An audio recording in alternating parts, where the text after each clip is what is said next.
Bienvenidos, buenas noches. Esto es Comunistas por Bravo TV, una mesa de debate donde cada uno aporta su información y por supuesto la charla en la mesa no va a estar ausente. Voy a presentar a los camaradas que me acompañan. A mi derecha, Eduardo Sartelli, doctor en Historia. Bienvenido, Eduardo.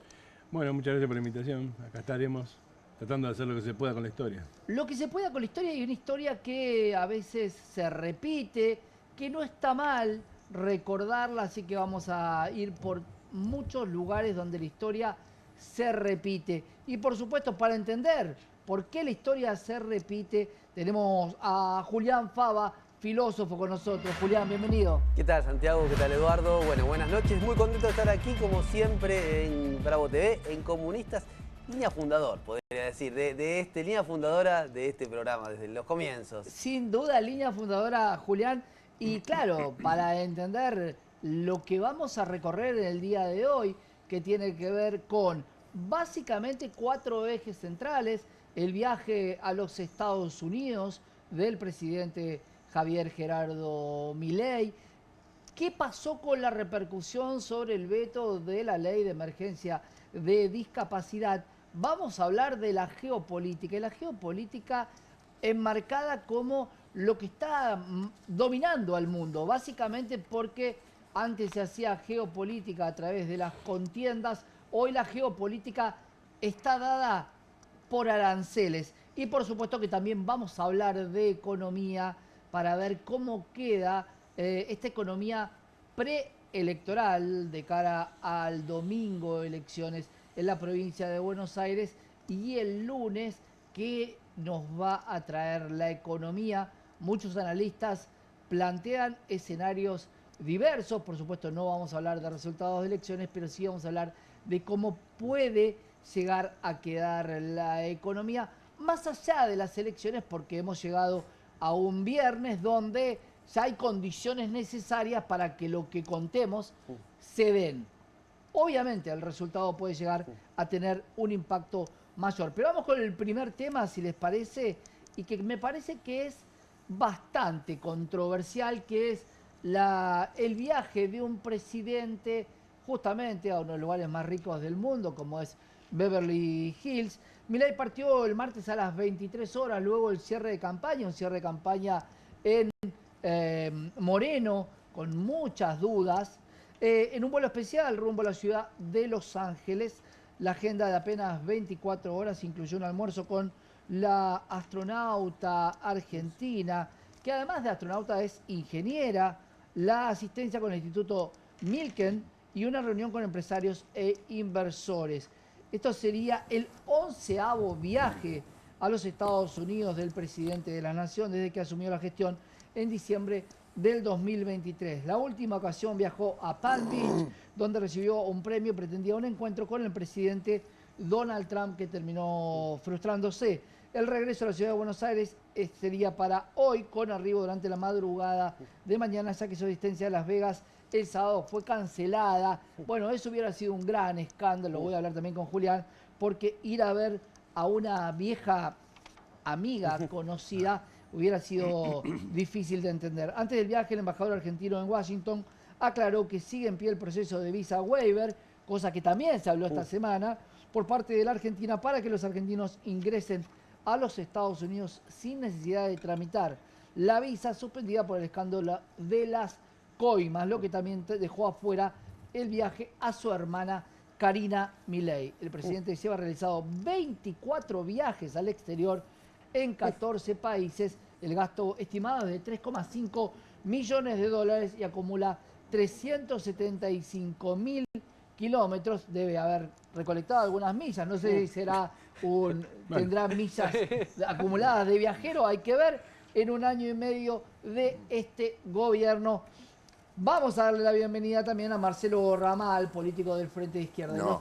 No, acabo de decirle, soy perdón. de política obrera. De la política obrera. Política obrera, sí. Ayer, te pido disculpas, Marcelo, porque ayer tuvimos al representante del Sí, PIB, por supuesto. de la política obrera, pero sí es Marcelo Ramal. Bienvenido, Marcelo. Gracias por la invitación. Política obrera, ¿cuánto hace falta de eso en este país, no? con la situación que estamos viendo. Pero vamos a meternos en este tema del viaje del presidente a los Estados Unidos. Vamos a analizarlo primero desde lo filosófico. ¿Cómo ves, Julián, en una situación de la Argentina tan difícil, un viaje de 24 horas? Y por otro lado, quiero analizar con Eduardo, dejando la presidencia en manos de la vicepresidenta. Claro.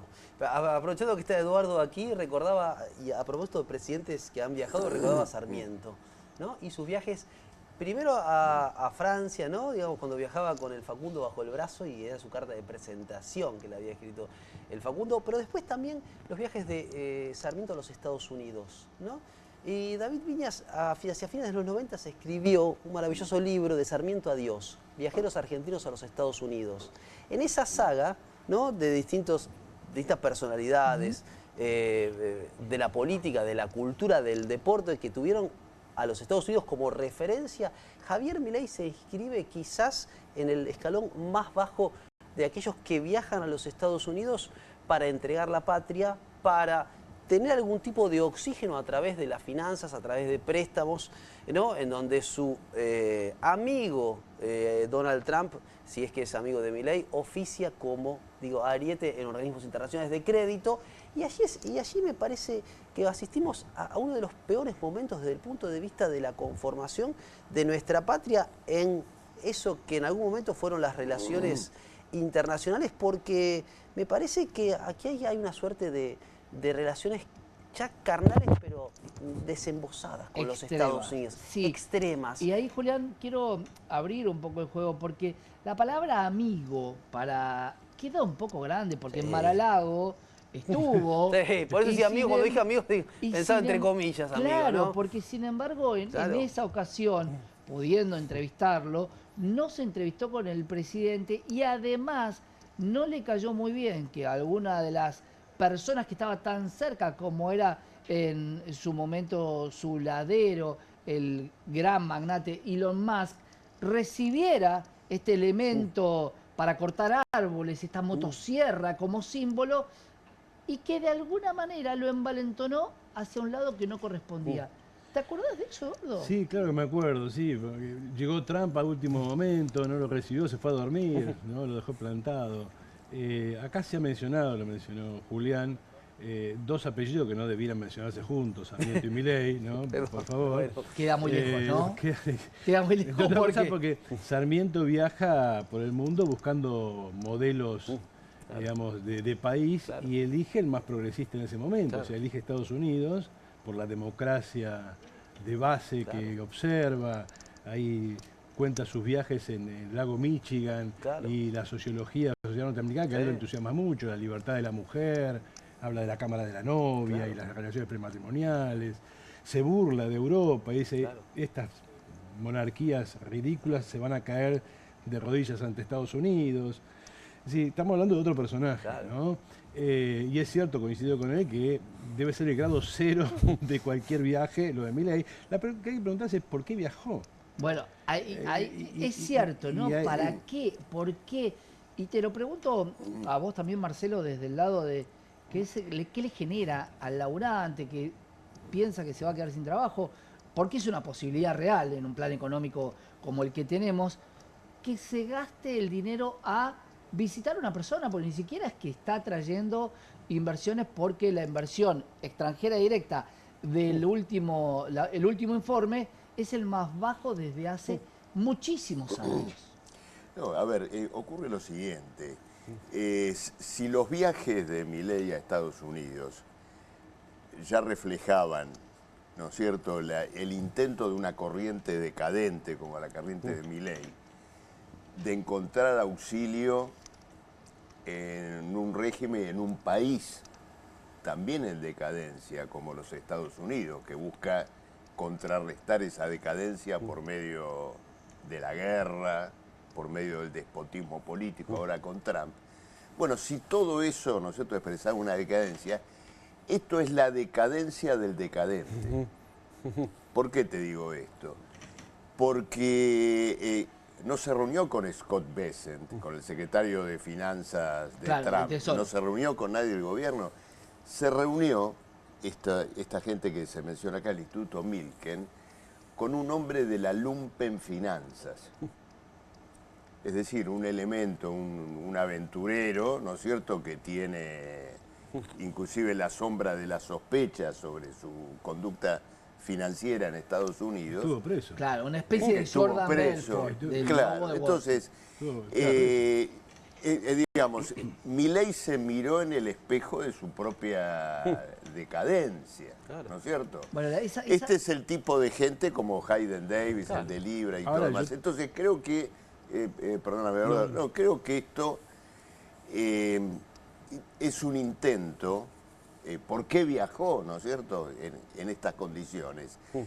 Quiere mostrar que está subido todavía, ¿no es cierto?, de un respaldo, de una articulación internacional, cuando su gobierno está inmerso en un desmoronamiento Claro. extraordinario. Y veo la foto y no sé si ustedes la están viendo, pero digo, ¿es necesario tanto filtro? No es el presidente de la nación. Bueno. Porque digo, Y bueno, Cuida su es imagen. parte de lo que nos está pasando, la distorsión de la realidad en muchos de los planos. Pero vamos al hecho puntual de que con las situaciones que se están viviendo en la Argentina, en la cual entre espías rusos, venezolanos y caos prácticamente para parodiar al superagente 86, está dejando presidente interino por viaje a alguien que se juntó y vimos un video con quien tuvo que desplazar del Andis, estamos hablando de su abogado, de Diego Españolo. ¿Hay una irresponsabilidad democrática en esto o no? Yo creo que es cierto lo que dice Marcelo, esta idea de seguir tratando de estar en el candelero, pero yo creo que él se va para escapar de una situación en la cual a él se le hace difícil estar, que es la del escándalo de corrupción que ha explotado, y una muy previsible o posible derrota que no se sabe de qué magnitud puede llegar a ser en la provincia de Buenos Aires, que pone en cuestión la trayectoria futura inmediata de su gobierno. Yo recuerdo el episodio en el cual él está en la marcha ahí en Lomas de Zamora y una periodista le pregunta por el caso y él responde cuando era evidente que tenía la orden de no hablar del tema. Yo creo que se va para no tener que hablar, para no tener que estar allí. Y obviamente, como sucede con los vicepresidentes en la Argentina, un vicepresidente en la Argentina, ¿qué es? Y es un jugador que en general tiene, digamos, la pretensión de entrar a la cancha Es y el ser titular, suplente. y está esperando que el titular se manque. un opositor en potencia. Claro, Pero, porque es no, lógico, es no como está juega diciendo, con sí. él. No, sí, pero además puedes hacer la larga secuencia desde que se va Alejandro Gómez con Frondizi en adelante. Todos, ¿no? Hay muy ¿Y pocos. pero cuál es la función de un vicepresidente? Claro. Claro, bueno. Exacto. Es como si yo te digo, vos sos el jefe, pero si a vos te pasa algo, estoy yo. Claro. Y yo voy a estar esperando que se te rompa la silla. Claro. Que Claro. es lógico. Y sobre La todo, zancadilla. sobre todo con el tren fantasma que es el gobierno de Milei, porque no nos olvidemos que el gobierno de Milei se arma con un conjunto de personajes muy variopintos, pero también con una línea muy específica que es la línea militar, la línea tradicionalista de Victoria Villarruel, que es hoy por hoy agitada como desde el PRO, desde Macri, desde sectores de la industria, como el posible reemplazante de un personaje que, para parafrasear el título del libro, está loco. Y desde sectores del peronismo también se fogonea esa figura. Pienso en la figura de Guillermo Moreno, que la sostiene como frente a la derecha neoliberal, ¿no? Esta derecha que se desentiende incluso de las cuestiones básicas de la soberanía, aparece como una figura de la supuesta, aparece incluso hasta algún sector del peronismo, de la supuesta derecha nacionalista, ¿no? Vinculada a la defensa de la soberanía, a la cosa tradicional, claro, igual etc. Entonces se juega ahí como una suerte de dos Fate, derechas, ¿no? Pero no le fue bien, digamos, no le fue bien. No te creas, fue interpelado por un sindicalista de Sunda y a ella se la ve diciendo sí, hay problemas. Tiene una imagen positiva muy baja todavía, por eso me parece que hay un cierto sondeo de la vicepresidenta. Se mantiene como un poco al margen de esta situación. algunos la ven como un poco lo que decís vos, Eduardo, quien le puso el pie para esta zancadilla, porque nadie se hace cargo de la mano de quién vino Diego Españuelo, que es quien estaba... Eso que decía Santiago, perdón, a propósito de la de responsabilidad. Yo creo que ahí hay algo básico de la política y de esta época, y digo de cierta clase política, pero de la que el gobierno forma parte, que es la ausencia de respuestas. Digo, en ese sentido son técnicamente irresponsables. No responden a ninguna de las cuestiones que ellos generaron. Ninguno de los conflictos que el gobierno generó, claro. Pienso ajuste en universidad, en salud, en jubilaciones. Digo, ahora hay un caso tremendo de corrupción. Frente a cada uno de los conflictos que el gobierno fue abriendo, frente a ninguno dio una respuesta, ¿no? Siempre es el gran paraguas sigue siendo aún hoy, ¿no? Del déficit fiscal. Y ahora sí cierro con esto. Digo, el otro día en el acto de cierre en la provincia de Buenos Aires, en Moreno, Javier Milei reivindicó la figura de su hermana, y la reivindicó desde el escenario, así, ahí sí. Digo, se plantó como diciendo... Claro, no solo Julián, pero no solo la reivindicó, sino que deja claro... 12, 13 que había. Claro, pero deja claro lo que siempre dijo. Yo no me encargo de política, se encarga el jefe de gabinete, Guillermo Francos, y mi hermana. Pero lo sigue repitiendo. Marcelo, perdona, te interrumpí. No, quiero volver sobre el tema del significado del viaje, porque ocurre lo siguiente. ¿Por qué vuelve a viajar Milei? Él está obligado a intentar rescatar internacionalmente una imagen política en derrumbe. ¿Por qué motivo? Porque cuando él gana las elecciones y Milei empieza a sonar, inclusive en el exterior, la cuestión de Milei y la corriente de Milei, bueno, adquiere una relevancia, si se quiere, mundial. Sí, sin duda. Resulta que se decía que lo de Milei y la victoria de Milei abría una nueva etapa política, incluso histórica. Y él viajó por diferentes países como ícono de esa supuesta nueva etapa histórica que iba a estar encarnada, ¿no es cierto?, por el libertarianismo y todo lo demás. El derrumbe del gobierno de Milei no es solamente una crisis política sobre la cual después nos podemos detener en la Argentina. Es la caída y el desmoronamiento de esa perspectiva y de esa construcción armada hace 2 años, inclusive en términos internacionales. ¿Cómo va a caer entre los trabajadores europeos que soportan muchísimos agravios, muchas veces en nombre de políticas similares a Milei? ¿Cómo va a caer en los obreros y los migrantes norteamericanos que soportan a Trump en nombre de esta misma política el hecho de ver que el Trump argentino se está derrumbando? Bueno, es decir, la caída de Milei, la caída política, la decadencia política de Milei, es un factor de animamiento de los trabajadores y de los oprimidos del mundo en un sentido muy amplio. ¿Cómo va a caer esta decadencia de Milei entre la población palestina y la población de Gaza, que soporta una masacre por parte de un socio de Milei?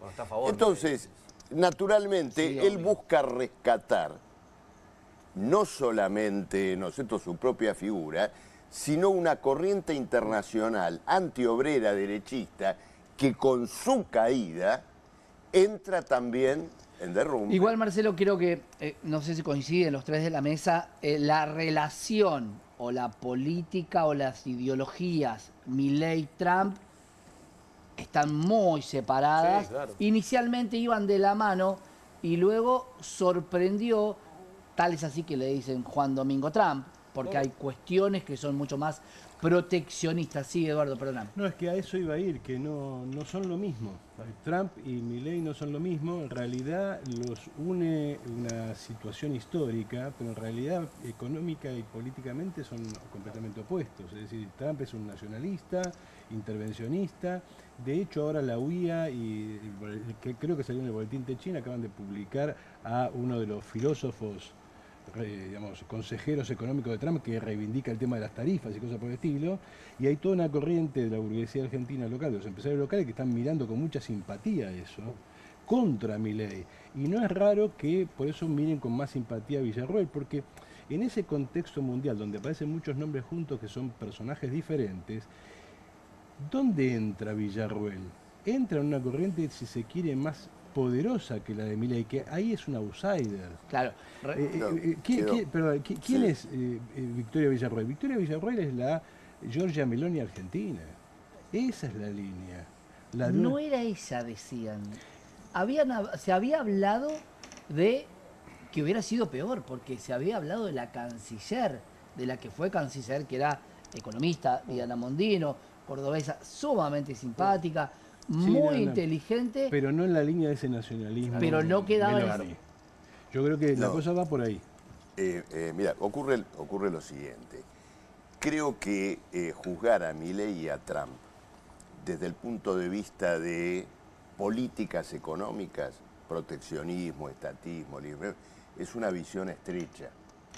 ¿Por qué motivo? Porque lo que tenemos hoy en desenvolvimiento en el mundo no solamente es una crisis económica capitalista muy profunda, sino una guerra internacional en desarrollo. Entonces, ¿qué ocurre? Lo que aparece como proteccionismo de Trump es en realidad un conjunto de agresiones, ¿no es cierto?, guerra comercial, espoletazos, ¿no?, contra la Unión Europea, contra China y demás, como parte de las escaramuzas de una guerra en desarrollo. Trump y el capitalismo norteamericano saben muy bien que no tienen retorno al pasado, que no van a construir ahora un capitalismo de puertas adentro. Estos espoleos, medidas arancelarias y todo lo demás, son la cobertura, entre comillas, económica de una política fundamentalmente expansionista.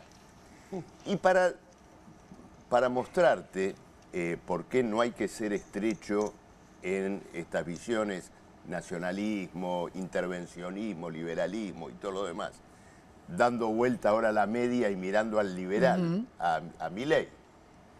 Milei, para rescatar a la deuda pública y evitar una corrida cambiaria, en los últimos 15 días ha apelado a un estatismo furioso. Sí. Impuso la suba de los encajes bancarios, lo llevó al 53%, obligó a los bancos, dándoles, ¿no es cierto? Sí, pero te mantiene el día abajo, te abre dándole el premio, ¿no es cierto?, de intereses extraordinarios a sostener la deuda pública argentina, es decir, apela al intervencionismo para salvar su régimen. El hilo de fondo que une a Trump, que une a Milei, tiene que ver con la guerra contra la clase obrera y la guerra contra los oprimidos, más allá de las formas de política económica que parezca o que aparente adoptar. Ahí en la ideología yo también concuerdo. En el fondo, sí. En las políticas económicas que hoy está llevando a cabo, en la cuestión expansionista de Trump, por supuesto, en la idea de posicionarse, como por ejemplo cambiar el nombre del Golfo de México al Golfo de América, en ese sentido la forma que tiene Trump es muy parecida. Pero a nivel económico me parece que ha cambiado mucho. Yo quería ahí señalar un punto, quizás un matiz, ¿no?, respecto de que Argentina hoy se inscribe en ese concierto de naciones, se inscribe como ya no solo como un proveedor de gas, de metales, de materias primas, etcétera, y de territorios, entre ellos, digo, del acuífero guaraní, entre ellos, digo, de recursos naturales, recursos geopolíticos, en donde estamos casi en los albores de una suerte de neocolonialismo o de neocolonial. Y en ese sentido, me parece la figura de Javier Milei, que puede, de algún modo, también estar en sintonía en un frente antiobrero como Trump, me parece que es una figura ahí subsidiaria dentro del concierto de naciones. Y hoy Argentina, lo decía este señor Lamelas, norteamericano, ¿no? Digo, es una suerte de oferta al mejor postor. Me parece que este gobierno, y de hace, no solo este gobierno, digo, sino también los anteriores, habría que hacer... Claro, al mejor postor, Juli, que yo te permita que vos puedas operar, porque exacto, si es China...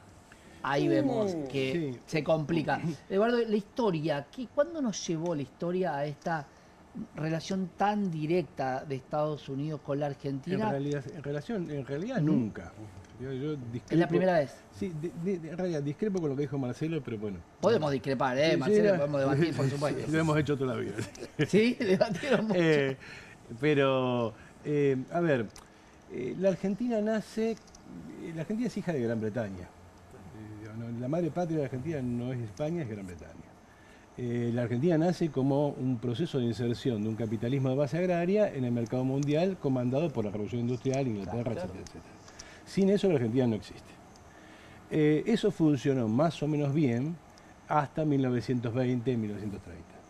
¿Por qué? Porque ellos vendían cosas que nosotros comprábamos y nosotros comprábamos cosas que ellos no vendían y era complementario. La caída, la decadencia de Inglaterra da paso al ascenso de un país con el cual la Argentina no es complementario. Ellos venden lo que nosotros no vendemos y venden lo que nosotros vendemos. Sí, es la misma economía, es lo que pasa. Por eso siempre decíamos... Es una Argentina agraria industrial. ¿Qué vas a negociar con Estados Unidos que vende lo mismo que vos? Claro, entonces hay un punto en el cual choque con la incapacidad de complementar, incluso ha dado lugar a una larga, digamos, literatura historiográfica en términos económicos, de cómo hacer compatible la Argentina con Estados Unidos, cosas por el estilo. Entonces, es como intentar meter a un jugador de básquet de 2 metros y pico de altura en una mesa, en una cama de 1,60 m. Le va a tener que cortar los brazos. Con esto que dice, y lo someto a la mesa. Perdóname, te cierro la idea. Entonces, esta relación siempre es un problema, pero guarda que asoma otra que tal vez es tan o más problemática, que es la relación con China. Claro, pero por eso es fuerte lo que te voy a decir. ¿Sienten que es el momento donde Estados Unidos conviene sabotear a la Argentina? Y de alguna manera el préstamo no es ni más ni menos que darle para que no salga adelante. Un dato importante, de los 14.000 millones de dólares que llegaron del Fondo Monetario Internacional, se compró más desde el mediados de abril dólares hasta fin de julio, se compró la misma cantidad de dólares que entró del Fondo Monetario Internacional. Claro, pero, para lo cual termina cayendo en un saco vacío los dólares que nos dan desde el exterior. ¿Por qué Trump te da semejante cantidad de plata, como se la dio a Macri? Porque en realidad está en una guerra particular con China y lo que quiere es separar, no importa si hay afinidades ideológicas, políticas o no, quiere separar a China de la región. Y entonces por eso sostiene a un personaje que se agarró a Trump como su única tabla de salvación. Claro. Sí. Vemos los gastos que incurrió el presidente en estos viajes. Ahí tenemos la distribución del gasto en viajes, 3,5 millones. La agenda oficial ocupó un 70% aproximadamente, un 30% actos partidarios y premios. Por supuesto, el país al que más viajó fue los Estados Unidos. Entre los que más viajó fue Chile, El Salvador, Francia, Alemania, Uruguay y Checoslovaquia, debe ser, o la República Checa, Italia y el Vaticano, España, Israel, Suiza, Paraguay y Brasil. Y otra de las cosas que llamó mucho la atención del viaje, no sé si tenés la foto, con la ingeniera que va a ser la primer astronauta, justo cuando lo que vemos es que ciencia y tecnología es una materia que este plan económico no tiene en cuenta. Es casi como una burla. Déjeme darle la bienvenida a la camarada Lucía Sirmi, economista. Bienvenida, Lucía. Buen día. Buenas noches, ¿cómo andan? Muy bien. Bueno, ¿qué pasa con estas imágenes que son para la gente de plantear? Ahí dice Espelé, parece que dice Espeleta, podría ser Espeleta si fuera con Z. Claro. Digo, es como... choca mucho esta idea de estar junto a un emprendimiento aeroespacial en una Argentina que hasta ellos mismos muestran que no tienen las tierras, las calles asfaltadas o las cloacas. ¿Cómo lo ves, Marcelo? Bueno, a ver, ocurre lo siguiente. Es importante enmarcar los viajes, ¿no es cierto?, y toda esta cuestión. En una cuestión de orden político general que no vale solo para la Argentina, sino para, insisto, ¿no es cierto?, la situación internacional. A ver, estamos hablando de todo esto y no tenemos en cuenta, o digamos, no es que no lo tengamos en cuenta, es bueno tenerlo en cuenta. Estados Unidos, es decir, el gobierno de Trump, su flota, acaba de hundir una embarcación venezolana. Un narcobuque. Supuesto narcobuque, lo de Claro. narco, ¿no es cierto? Lo de narco y terrorista es la excusa que desde hace ya mucho tiempo ha tomado el Departamento Claro. de Estado, ¿no es cierto? Y todo este tipo de agresiones para meterse en la política continental, para llevar adelante una política de naturaleza represiva y actuar Claro. con una injerencia militar directa en la región. Han cambiado Entonces, las en el armas, cuadro, ¿no? ocurre lo siguiente. Insisto, ¿cuál es el escenario internacional que tenemos? Vamos a meternos en la geopolítica Bueno, porque quiero que nos metamos en Porque Ucrania.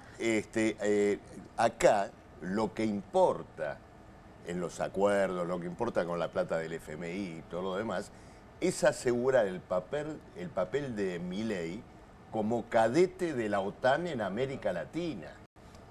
Este es el problema político que naturalmente subsume a cuestiones económicas que indudablemente existen, pero que condicionan, es la razón de fondo por la Claro. cual incluso existió este préstamo.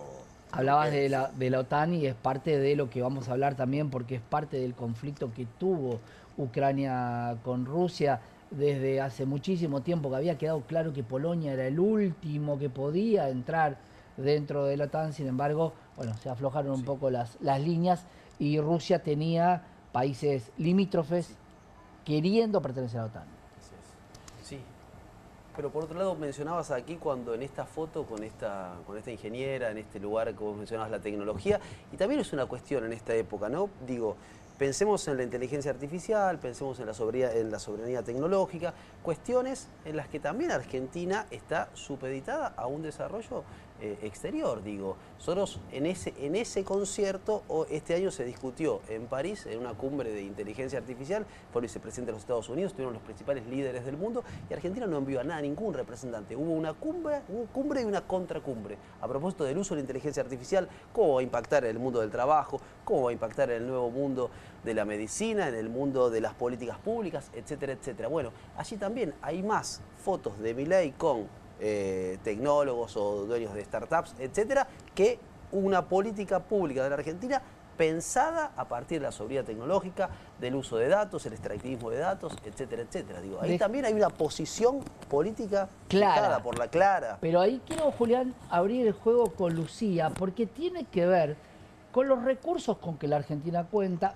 Supuestamente se presentará el presupuesto este año, y los recursos que destina la Argentina, y más en una situación donde, lo contábamos antes, el dinero que entró del Fondo Monetario se termina haciendo por no tener un cepo cambiario, porque la gente compra dólares, porque los dólares están baratos, porque las importaciones, digo, en esta economía macro arreglada, Con muchas comillas. sí, muchas comillas, digo, ¿hay lugar para la tecnología, la ciencia? ¿Qué va a decir el presupuesto?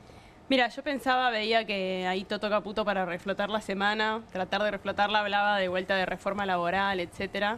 Y en realidad las políticas que tiene que hacer la Argentina para pensar, generar empleo hacia adelante tiene más que ver con esto, con cómo se puede posicionar el Estado argentino en la innovación tecnológica y en un mundo del trabajo que se va a polarizar también, ¿no? Con sectores de muy altos recursos y muy buenos salarios y un gran universo muy pauperizado.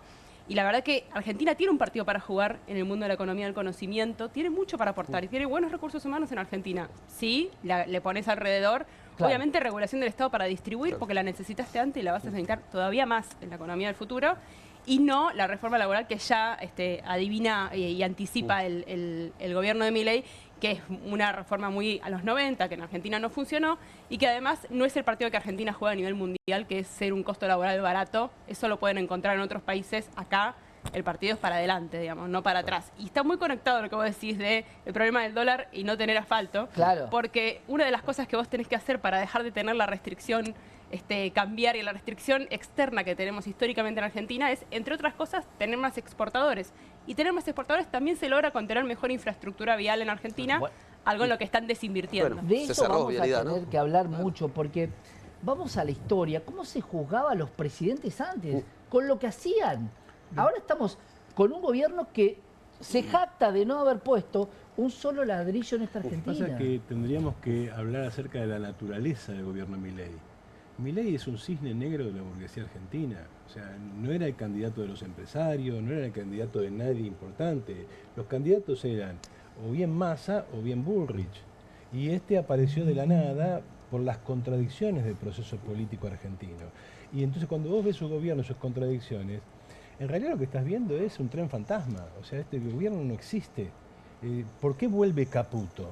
Porque es el único que anda dando vuelta por ahí perdido, que le permite a Milei armar un gobierno, él y su hermana, como dijo Macri, Sí. es él y Karina. Claro. Y que lo disculpa por lo que le dijo Ahora, en aquel momento, ¿no? De haber Pero fugado vos los fíjate 15 que no millones. tiene ninguna política de ningún tipo en ningún lado, lo único que tiene, como bien señalaba Marcelo, el carácter claramente antiobrero, la idea de un plan picapiedra, de bajar el costo fiscal a como sea, y no mucho más, no le pidas más. Y anduvo inventando pavadas con Reider acerca de planes nucleares y cosas por el estilo. Mentiras, si hasta 5 minutos antes de ganar las elecciones estaba hablando con Conan. Bueno, y plantean las inversiones extranjeras como en algún momento fueron brotes verdes, en otro momento fueron lluvias de inversiones. Sin embargo, como hablábamos hoy, la inversión extranjera directa es muy baja y el famoso RIGI, claro, cuando viene una empresa y dice, estos son los caminos que tengo que transitar y cuánto le tengo que poner para yo poder sacar la mercadería. Hay mucha falta de infraestructura. Ahora, la pregunta es, ¿se puede con la economía que hoy tiene la Argentina hacer esa infraestructura, Lucía? Riqueza en la Argentina hay de sobra, para empezar. Y hay una cosa que está bueno que lo sepamos, que es que a nivel mundial cae la inversión. O sea, no es una cosa que Argentina no está sabiendo cómo llamar a la inversión. Este año se juntaron todos los países en la conferencia de financiamiento de la ONU y buscan todas las fuentes de financiamiento y no apelan a la inversión extranjera directa porque no, o sea, está en caída, digamos. Y a donde sí vienen, que es porque hay recursos naturales, bueno, el Estado se tiene que sentar de un lugar que no es el que te propone Milei, que encima te propone que se sienten por provincia, que es lo peor, porque la provincia va a ser mucho más cortoplacista que el Estado en relación al recurso estratégico. Ni siquiera el litio es commodity en la Argentina, ni siquiera es un commodity, define el precio China, siendo el triángulo virtuoso de la Argentina, Brasil y Chile, como los grandes tenedores de Bolivia y Chile. Acá tenemos que tomar en cuenta una cuestión que creo que no estamos considerando. Argentina está sometida a una hipoteca intolerable, que es la de la deuda pública. Cuando sumás la deuda de nación, provincias, ¿no es cierto?, y anexos, estás ya cerca de los 600.000 millones de dólares.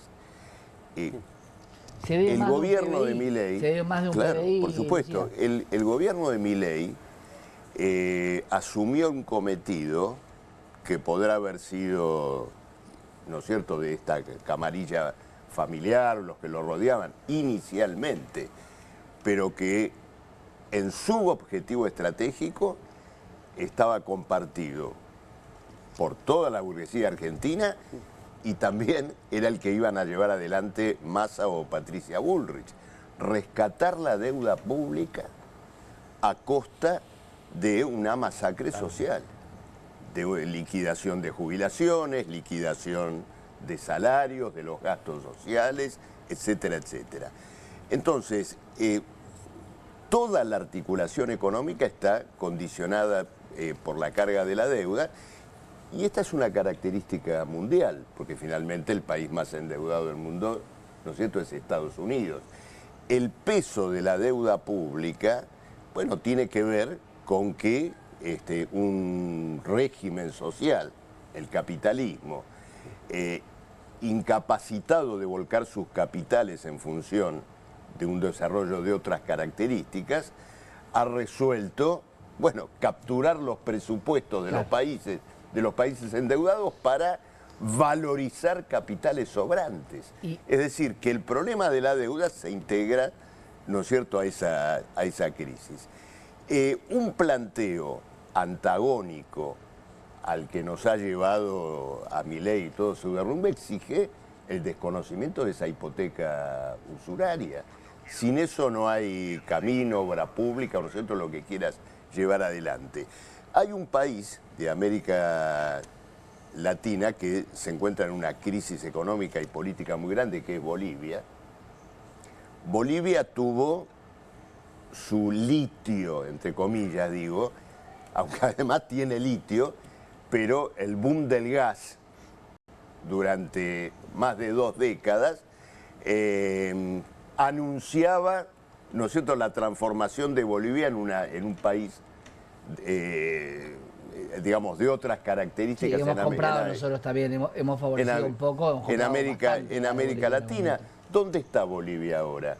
Agotó sus reservas de gas, carga con una deuda intolerable. El litio de la Argentina va a tener el mismo destino.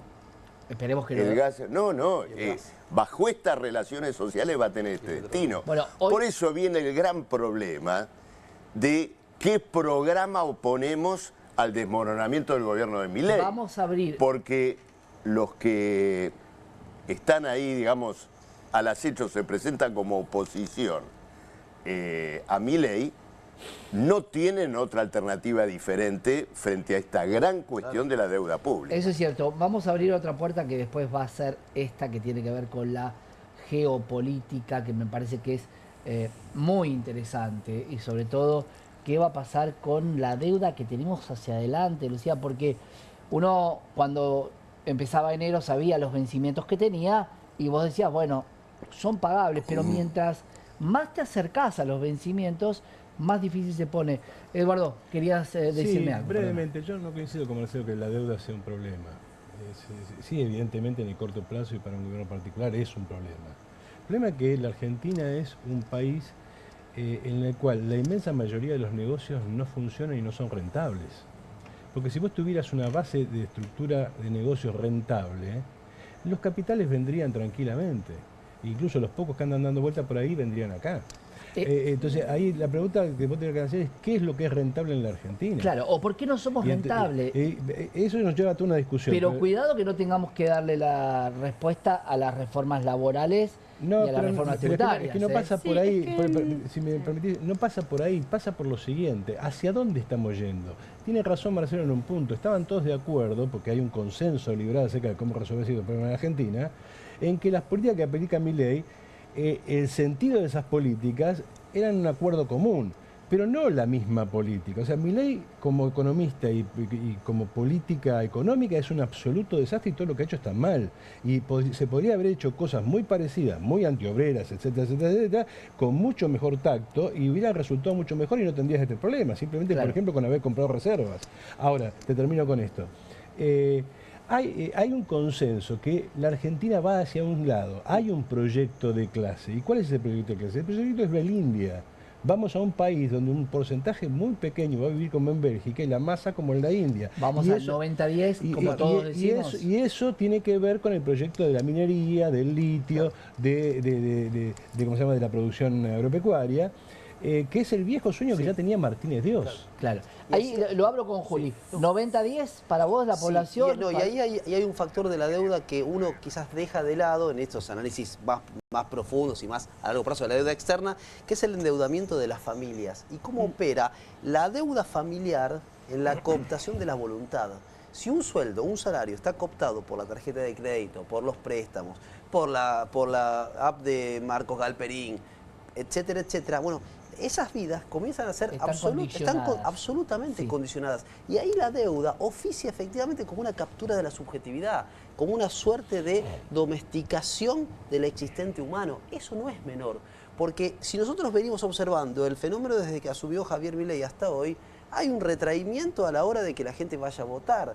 Efectivamente, hay todavía en la Argentina lugares de resistencia, digamos, hay luchas como la discapacidad que se dio, como la que se da con los jubilados, etcétera, pero al mismo tiempo hay un gran trabajo sobre la autoestima, sobre el entusiasmo, y en buena medida tiene que ver con la supervivencia cotidiana, digamos, con que el salario pase a ser y pase a estar capturado por un dispositivo que es el dispositivo de la deuda. Claro. Sí, yo creo que eso está avanzando aún en un país que es muy averso a endeudarse por la historia que tiene y quizás no lo ves, lo estás viendo en los barrios populares con la toma de crédito principalmente con Mercado Pago, que en la práctica le termina dando a cada familia una tasa de interés distinta, o sea, es peligrosísimo. Las tasas están y antes por las que eso, nubes. incluso con el no pago de los servicios básicos, que esa es un poco la forma de endeudarse en Argentina.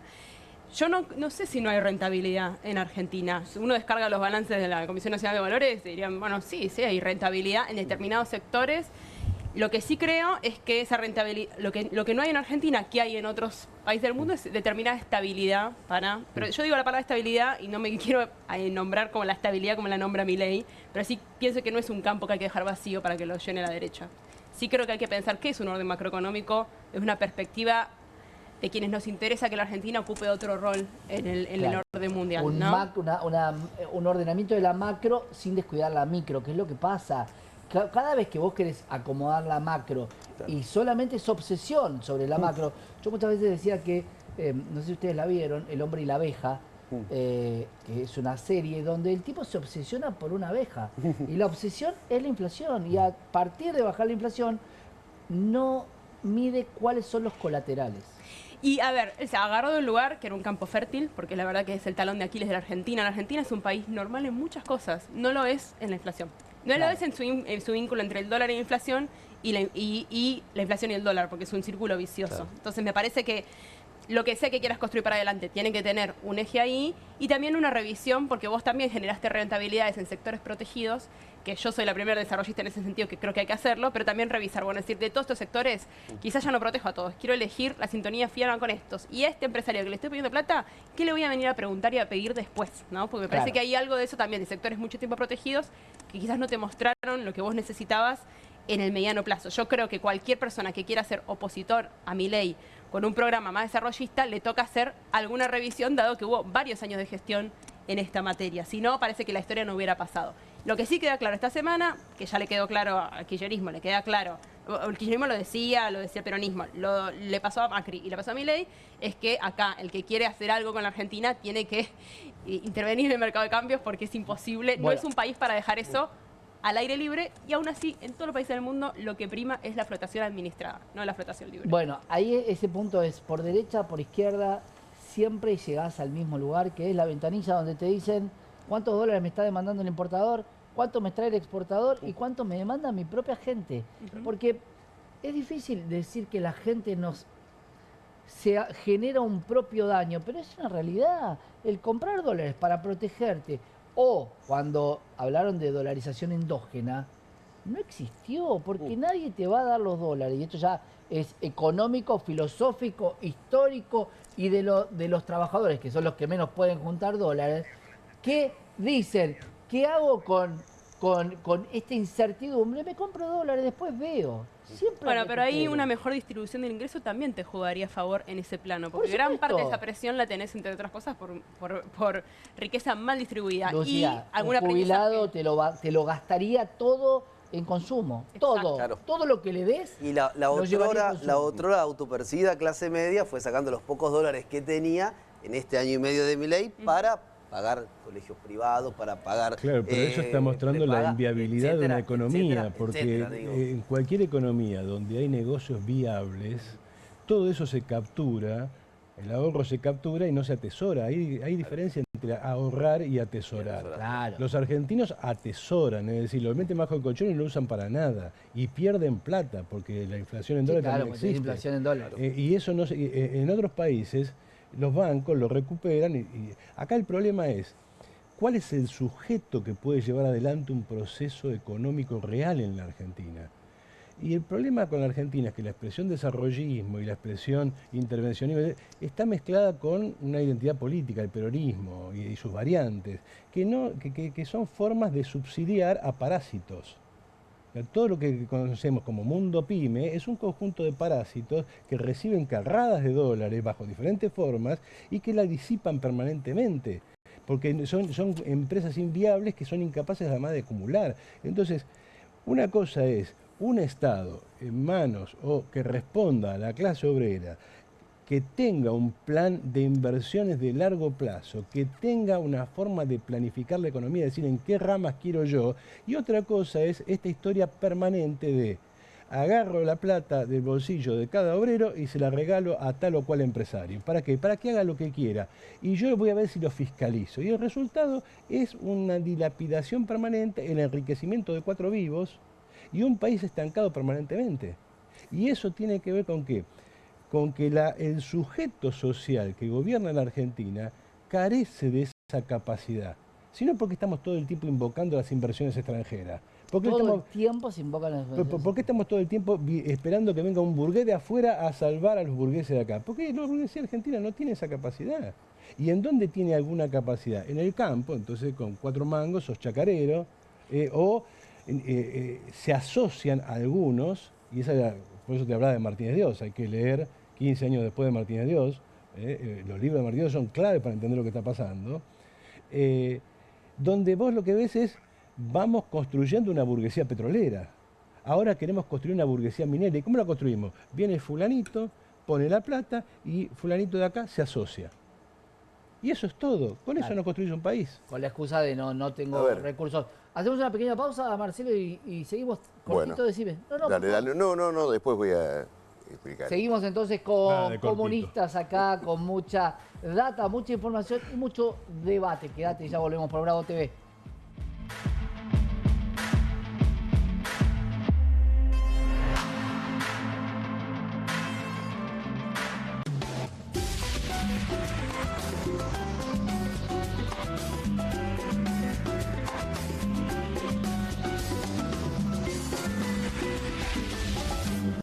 Vamos a limpiar el aire. Llegó la hora de que conozcas el Airbag, el extractor de cocina portátil que se deshace del humo y el olor de cualquier habitación. Airbag tiene la potencia de un extractor de cocina tradicional en un formato compacto que podés poner en cualquier lado sin instalación. El secreto del Airbag está en su escudo de 2 etapas con una pantalla de micromalla y un filtro de carbón activado que succiona el humo y el olor a grasa y luego los atrapa y limpia, ayudando a despejar el aire para que sientas la frescura en cualquier lado. Usalo sin pausa cerca de la cocina para un excelente control de humo y olores. Apoyalo al lado de la parrilla para que el humo no llegue a tus ojos. Mira, el humo de cocina deja un enchastre grasoso en todos los muebles. Eso no pasa con Airbag. Airbag es ideal para departamentos, habitaciones, casas rodantes y espacios pequeños, con 3 velocidades ajustables para acomodarse a tus necesidades. Y cuando lo terminas de usar, el Airbag se dobla fácilmente volviéndose compacto para guardarlo.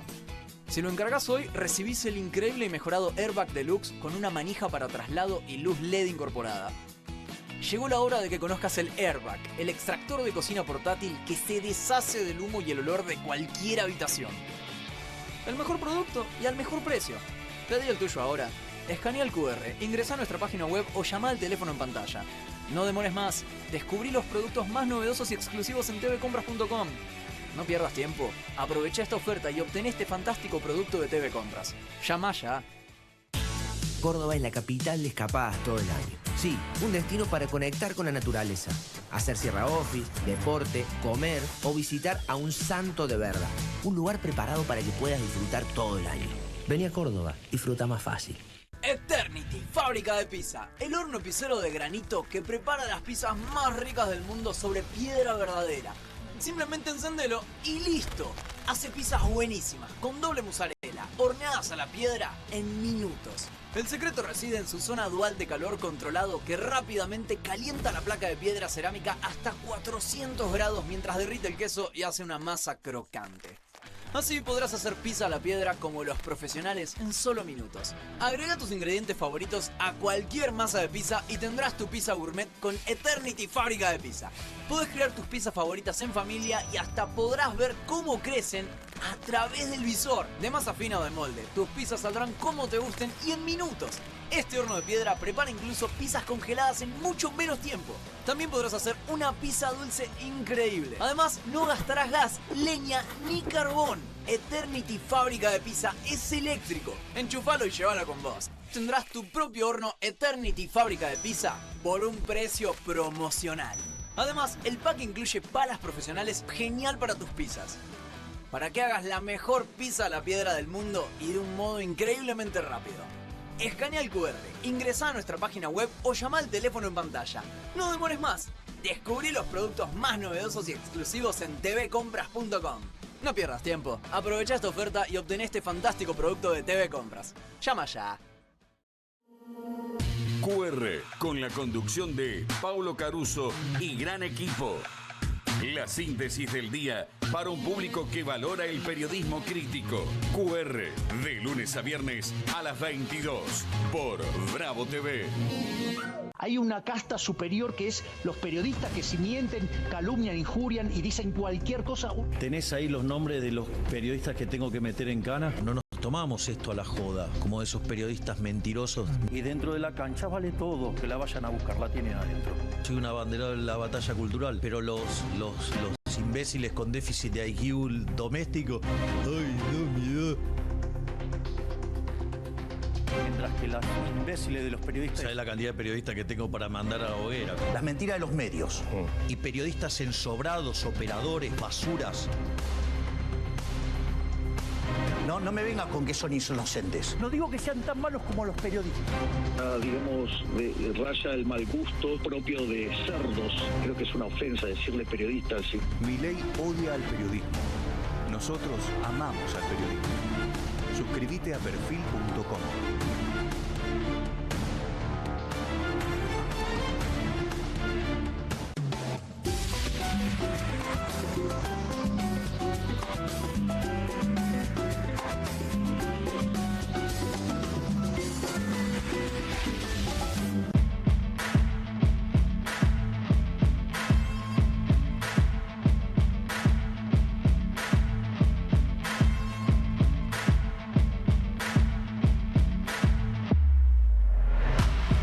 Continuamos en Comunistas por Bravo TV y vamos a hacer algo que muchos de ustedes siempre tratan de entender. ¿Cómo sería una Argentina cancelándole al Fondo Monetario Internacional, si se pudiera, o dejándolo de pagar?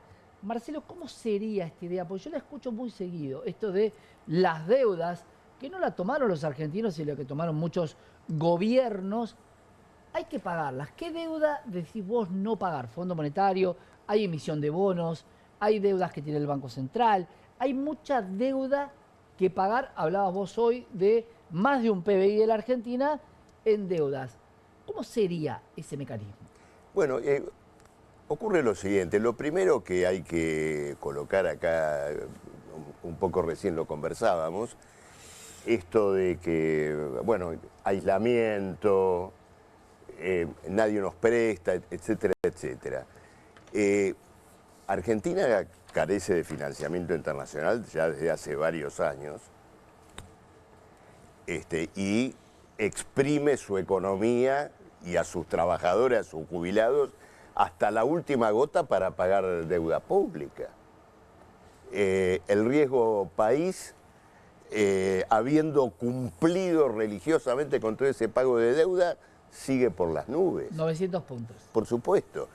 Entonces, esta es la situación, ¿no es cierto?, en la cual nos encontramos. La deuda, el mecanismo de la deuda, lo que se llama internacionalmente el sistema de la deuda, es un mecanismo usurario que es importante explicar. No se trata de dinero que alguien le prestó para que un país compre una maquinaria, construya un puente. No es dinero productivo. O cuestiones por el estilo.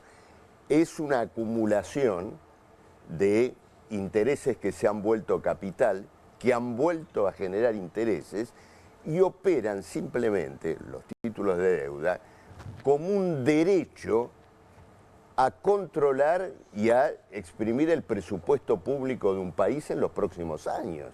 El único sentido de un título de deuda es eso, es como si dijera, yo tengo el derecho a quedarme con las jubilaciones y los salarios de los maestros de la Argentina durante los próximos 10 años. Ese es el sentido, por eso muchas veces se habla de capital ficticio, es decir, no existe como materialización de algo, de un activo, de algo, ¿no es cierto?, que refleje ese título, sino que es un derecho, ¿no es cierto?, a una riqueza social futura que la van a pagar, ¿no es cierto?, los trabajadores del país.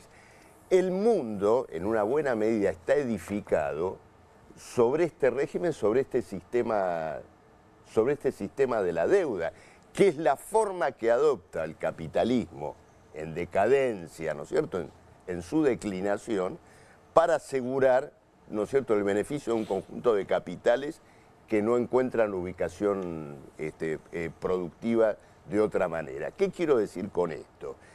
Que el problema del desconocimiento de la deuda se integra a un programa anticapitalista, se integra un programa de transformación social, es decir, un gobierno que lleve a la clase obrera, ¿no es cierto?, al poder político de un país, tome en sus manos, ¿no es cierto?, un conjunto de resortes que hacen al comercio exterior, a la banca, a sus recursos económicos fundamentales, captura el ahorro nacional en función, bueno, de poner en marcha, ¿no es cierto?, una transformación social a partir de todas las cuestiones que están planteadas en materia, comenzando por salarios, jubilaciones, vivienda, reindustrialización.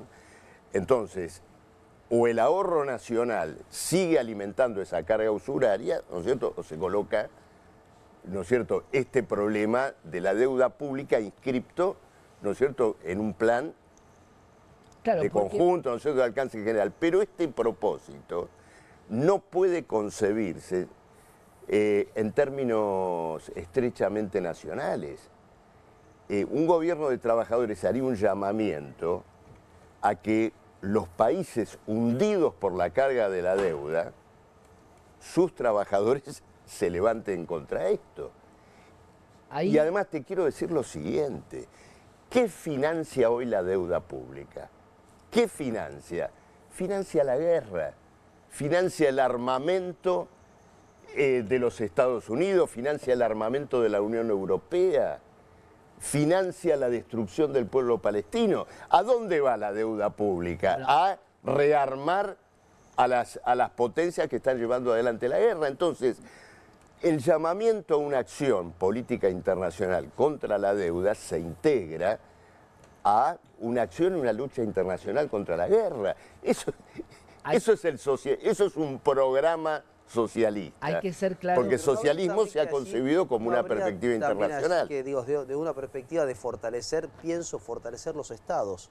En este contexto de deuda global, en este contexto de hipermultimillonarios que con sus políticas pretenden someter a los estados. Pasó con Elon Musk, la República Dominicana. Pero quiero decir, en este mundo, efectivamente, yo te escuchaba, Marcelo, y efectivamente es un mundo posterior a la Segunda Guerra Mundial, los acuerdos de Bretton Woods, el FMI. Pero Argentina ingresa al FMI en 1957.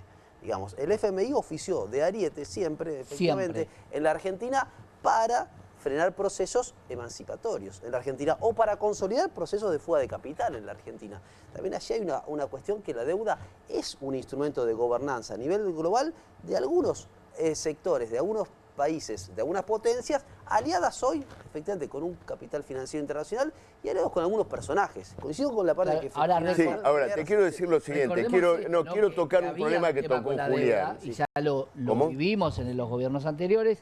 Hubo una ley que fue sacada por el tema del endeudamiento nuevamente con... Pero todo eso fueron palabras. Ley para que pase por el Congreso, pasa por el Congreso y se aprueba el endeudamiento. Y quiero hacerte un comentario sobre algo del bloque anterior, sobre la psicología que imperaría entre los trabajadores endeudados. Mira, yo me cansé de leer libros y ver películas de rebeliones obreras que comenzaron rechazando al usurero del distrito industrial o al usurero de la fábrica. Algunas revoluciones también. Hoy hay una gran rebelión en la Argentina, en la fábrica más grande del país, en San Nicolás, en Siderar, ¿no es cierto?, la Exomisa, donde los trabajadores tercerizados, los que cobran un convenio inferior al de planta, condiciones laborales inferiores al trabajo de planta, hace 15 días que están en huelga general, porque ya no quieren ganar ese salario, porque están endeudados hasta acá, porque no quieren trabajar. Y es una huelga fuertemente política, es una huelga contra el gobierno de Milei, en la medida que esas condiciones laborales degradadas precarizadas, bueno, son las que sostiene o apuntar al gobierno. Ir a la economía y volver a la historia para ver si la historia nos valida, porque ya varias veces pasó esto. Yo pienso tres cosas. Primero lo escuchaba a Marcelo y pensaba, bueno, así como se hace en esa fábrica, ¿dónde se encuentran hoy los trabajadores de plataformas? ¿Dónde se encuentra el que cuando trabajando ya no se encuentra? Porque esa es una realidad del nuevo mundo del trabajo. El trabajador pobre. No, pero eso, el trabajador aislado, porque es una realidad de la pospandemia global. También, y que ese fue el caldo de cultivo también de Milei. Entonces es importante pensar, ¿dónde se encuentran? Se están agrupando, quizás con otra visión, otra perspectiva. Hay que escuchar también, porque quizás con uno con una visión del trabajo formal anterior, lo escucha desde un lugar y ellos te negocian otra cosa. ¿Les interesa algo de la soberanía de tiempo que creen que tienen o no? Pero hay algo ahí, me parece, de darles escucha y apoyar esa participación para generar algo distinto. Me pregunto eso, ¿dónde se encuentran? Con respecto a la deuda, pienso... Digo una sola cosa. No, está bien. Ahora me toca a mí. Vamos con la economía después. Me parece que hay algo del capitalismo, una cosa oriunda del capitalismo es la deuda. Ambas cosas crecen juntas. Y es un instrumento de domesticación política también y de imposición de una moneda, porque nosotros vivimos en pesos, porque una parte de nuestra economía vive en pesos, porque al final del día pagás impuestos en pesos, y ahorramos en dólares a nivel global, porque al final del día tu deuda está en dólares, aunque China va presionando sobre eso, ¿no? A nivel global, pero eso es un poco la historia, es una cuestión de dominación política. Me parece que hay algo también pensando en el cambio climático, lo que le pasa a este planeta, que no aguanta ese crecimiento para pagar deuda mucho tiempo más. Eso hay mucha discusión económica en torno a eso. Una de las discusiones que se generan es, encima esta deuda no va a nada, ni en Argentina, ni en ninguna parte del mundo, a transformar la razón por la cual vos te fuiste a endeudar. O sea, no hay ninguna condición en ninguno de los acuerdos con el FMI que diga, tenés que variar tu estructura productiva para no ser, ¿no? Y eso pasa a nivel global y es plata mal invertida, que después, ¿qué empieza a pasar? Que también muchos capitales se empiezan a invertir en bonos sustentables o en algo que tenga que ver con el riesgo, que ya empieza a ser, pero que empieza a ser un poco más dirigido y decir, ¿por qué van a esto? ¿Porque son buenos? Porque no. Claro. Y es porque la cosa empieza a explotar, ¿no? Y les empieza a dar pérdidas también a ellos. Entonces, me parece que hay algo de meterse en esa discusión de modo global o regional. Solitaria, a mí me parece que es bastante posible, pero además creo que una vez que vos incluso te salís, creo que hay mucho para negociar en el medio, entre no pagar absolutamente nada y estar en el lugar donde estamos. Creo que es un proceso popular, obviamente no lo voy a definir yo acá, pero sí creo que aún sacado eso, después te queda la presión de los argentinos sobre... Una cosa es el problema de acumulación de dólares y otra cosa asociada, pero que lleva mucho más décadas, es la dolarización de la Argentina. Claro. Hay un libro de Wilkins muy interesante que habla sobre eso y cualquier gobierno que quiere trabajar sobre eso son dos planos distintos, porque uno es de cortísimo y de mediano y el otro es una cosa que ya lleva más de 60 años en Argentina, ¿no? Les voy a hablar desde el mercado. Hoy el mercado de valores hizo perder mucha, pero mucha plata, no a los más ricos, no a los más ricos, a los que tenían el ahorrito, a los que en vez de un plazo fijo decían, bueno, compro una acción de la Argentina, un YPF, un Banco Galicia. Los bancos han perdido mucha plata. ¿Querés que te diga cuánto perdieron en este año? Por supuesto que en el 2022, 23 y 24 fueron las bolsas más ganadoras del mundo. Este año perdieron 35% en dólares. Y cuando le haces perder plata a los pobres y a los ricos, es difícil. ¿Vamos a la historia? ¿O querés muy cortito? Te pidió una intervención. Yo ahí no me meto. Te agradezco. Te negoció la intervención. No. Después te dejo. No, una cosa que dijo Lucía, que me parece importante, este problema de los trabajadores de aplicaciones, que ahora no se encuentran, es decir, los que ahora están separados por la tecnología. La tecnología nos ha unido y articulado como nunca en la historia como trabajadores. Tenemos el WhatsApp, el Instagram, el Zoom, todos estamos unidos y articulados en todo momento. Si los trabajadores de aplicaciones o los que manejan aplicaciones de chofer y todo lo demás no están organizados o no están suficientemente sindicalizados, y en algunos lugares ya lo están, es porque las burocracias obreras no los quieren organizar. Bueno, ahí no los quieren organizar y han transformado a la precarización de esas actividades como una suerte de fatalismo tecnológico. Como una suerte de fatalismo tecnológico. Para mi productor. La clase obrera desorganizada o precarizada es la víctima de un problema político, de esto que por lo menos nosotros llamamos una crisis de dirección de la clase trabajadora, que tiene que ser superada, y cuando sea superada con un partido de trabajadores, con una corriente política que plantee claramente los objetivos estratégicos de los trabajadores, vamos a tener una fuerte organización también en el aspecto sindical de estas nuevas modalidades. Le abro a Julián un paréntesis. Perdón. ¿La tecnología ayudó a los trabajadores o la destruyó? Vamos a tocarlo la semana que viene. Sí, Eduardo. Quería volver un poco... Por supuesto, están todos invitados y lo discutimos. Quería volver un poco antes, no quiero, digamos, molestar a Julián, pero hay demasiada filosofía en la mesa. Molestalo si querés, para eso es filósofo. No, está bien, porque uno puede hablar de filosofía en un sentido o en otro. Hay demasiada filosofía, o sea, Marcelo presenta un escenario que es completamente utópico, inexistente, imposible, que tiene como única solución: vamos a pedirle a los obreros del mundo que se unan. No existe ese escenario. Bueno, para vos. No hay una revolución mundial en marcha, no hay un proceso parecido ni por el estilo. Por lo tanto, cuando vos decís eso y decís simplemente no vamos a pagar y vamos a usar esa plata no está. No es que está acá y que nosotros... No está. La deuda no funciona así. Y además, la pregunta concreta es: ¿qué vas a hacer con los obreros argentinos hoy? ¿Cuál es tu programa para ellos hoy? Cuando el obrero argentino mañana agarra el celular y quiera ver si tiene su sueldo, o vaya al cajero, ¿qué es lo que tu partido le va a ofrecer? Pero no encontré mayor defensa del capitalismo en los últimos 20 años. Pero no se trata de defensa del capitalismo, se trata de tener una política socialista realista, que esté encajada en un escenario real. No hay una revolución mundial. Entonces, cuando vos decís que vas a provocar un cataclismo determinado en la Argentina y que te vas a emparar en la revolución mundial de los trabajadores, lo que le está diciendo a los obreros argentinos es: síganme, que no sé qué va a pasar. Bueno, cuidado con algo que tiene que ver con la deuda, porque hay muchos bonos que se No emiten. encontré una defensa mayor del gustó? capitalismo No, en los vos lo últimos dejaste- 50 años. No encontré una defensa mayor. No veo por qué de ocurre lo capitalismo. siguiente. Para Marcelo, porque yo te dejé hablar. El socialismo realista no existe. No, pero... El socialismo realista no existe. Pero es un socialismo... Porque es la política de los hechos consumados.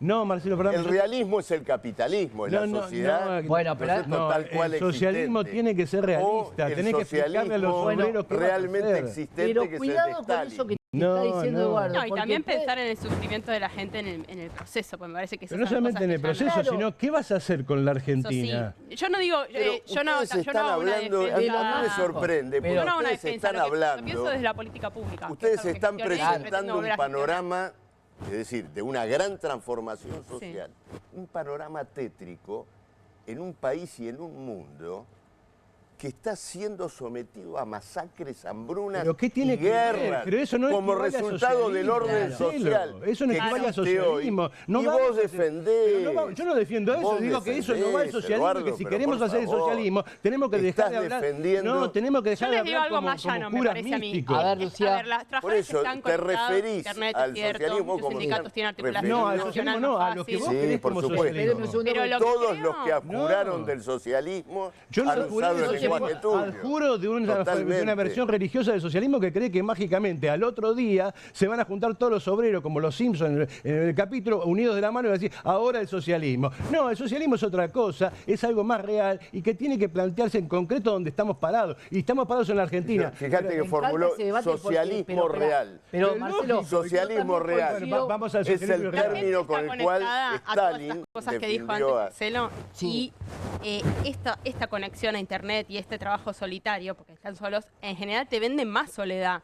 O sea, vos estás consumiendo las redes sociales y en realidad las redes sociales no te dicen: vamos a pelear por tal cosa, sino que te venden como vos solitariamente debieras resolver todo, tus finanzas personales, la crianza de tus hijos, todas cosas para las cuales se necesita política pública. Entonces, yo creo que tiene un potencial esa conexión, pero que hoy eso no está. Al revés, cuando vos hablas con jóvenes y jóvenes, en general te muestran lo contrario, que se sienten más solos que antes. Entonces, me parece que el proyecto es muy individualizante. Pero sin embargo se ha y hay mucho juntado. para construir. Milei lo juntó. No es cierto que no se puedan juntar. Lo juntó. No, pero yo no estoy Y diciendo lo juntó con un todo lo programa contrario. político. Pero, no es un ¿lo problema, juntó? no es un problema técnico, no es un problema de las apps, es un problema de un proyecto Lo juntó político para votar, realista. lo juntó juntó para votar contra algo. Hoy, o sea, en el acto de esta semana no estaban.